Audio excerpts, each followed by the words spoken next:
Oh man, this is so beautiful. Listen to this.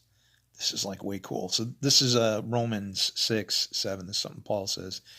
He says, "For one who has died has been set free from sin."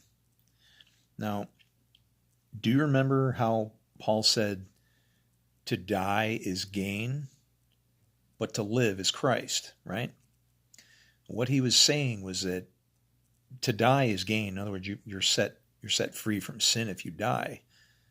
But then if you die to yourself, you're just switching fathers, right? Two fathers. Who's your daddy? It's so simple.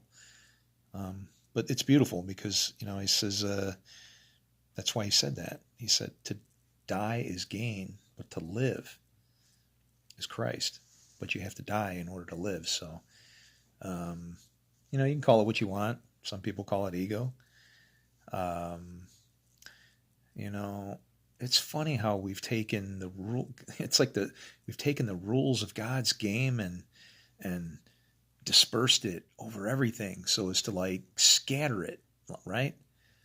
And it's funny because it says that he does that, but we kind of did that because if you're doing good, but it's not being done in the name of, whatever God it is that I'm serving, then guess what? Apparently it's not good, right?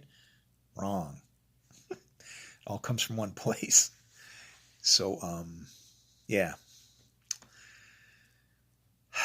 If you do what is right, will you not be accepted? Shalom.